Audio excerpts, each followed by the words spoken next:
Alright, let's dive right into this topic that confounds so many folks: how to say no while still being likable. It's absolutely crucial to set boundaries in our lives. Picture it like this. If you were a tree, saying no is akin to having deep roots. It keeps you grounded, allowing you to withstand life's storms. Without those roots, you could easily topple over with the slightest breeze, wouldn't you agree? That's a really interesting analogy. So, how do we even begin to set those boundaries? I mean, don't you risk upsetting people when you say no?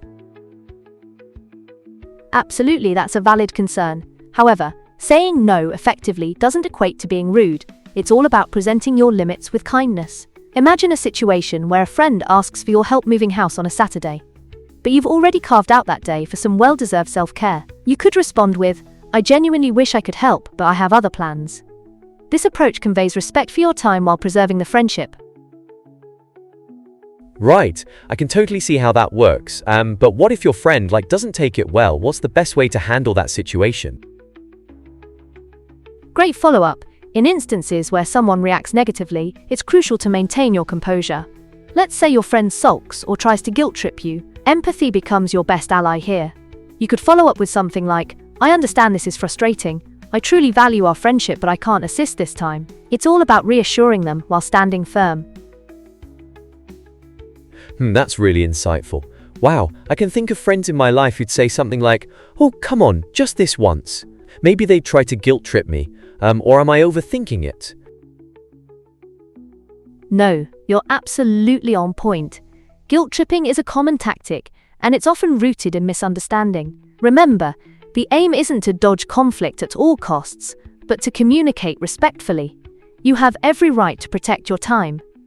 Another analogy might be like driving a car. If someone cuts you off on the road, do you scream and speed up, or do you calmly steer away from the chaos? I get it. So, it's less about confrontation and more about, keeping your own path? That makes so much sense. Exactly, and that leads us to discuss the perks of saying no. It not only alleviates stress, but allows you to concentrate on what truly matters to you. Think of it as decluttering your mind. If your closet is overflowing with clothes you never wear, wouldn't you want to clear some space for those outfits you love? Oh, that's such a cool way to look at it. If I say no to things that drain me, it feels like I'm making room for yeses that energize me, right? Wow. Precisely. Here's a nifty technique when you need to decline. Consider sandwiching your no between two positive statements. For example, you could say, "I'm grateful you thought of me for this, and I know it'll be a blast, but I have to sit this one out." It's much like assembling a mouth-watering sandwich. Haha, I love that. So, I'm curious about the actual language we use. Are there specific phrases that consistently work? Absolutely. Phrases like, "I'm honored you picked me, but," or "I really wish I could, but," are golden. They display respect for the requester while asserting your own needs. I see. That sounds, like a delicate balance? Keeping it respectful but firm. I imagine comedians also face these situations when people ask them to attend events, right? How do they manage that while still being humorous? Fantastic comparison. Comedians definitely have their unique approaches to saying no. They often use humor to soften the impact, which can help maintain relationships while establishing boundaries. For instance, a comic might quip about their packed schedule. "I'd love to, but my calendar is tighter than my jeans after the holidays." Haha, brilliant. People love laughing. So, do you think using humor is an effective strategy in more serious contexts, or does it depend on the relationship? Absolutely, it mostly hinges on the context and your relationship.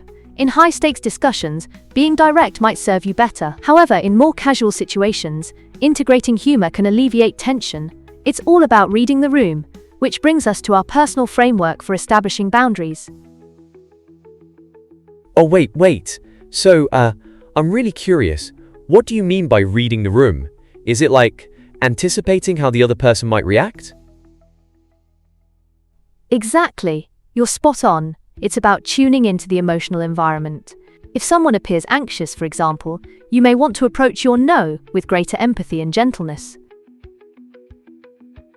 Wow, this is all so helpful. I really feel more equipped to handle saying no now. Do you have a final nugget of wisdom to reinforce this whole concept? Absolutely. Always keep in mind that saying no is not a reflection of your worth or feelings towards someone. It's a vital skill for preserving your personal well-being. So go out there, practice saying no, and take back control of your time and energy. Yes, thanks. I can't wait to try this out. It feels, freeing.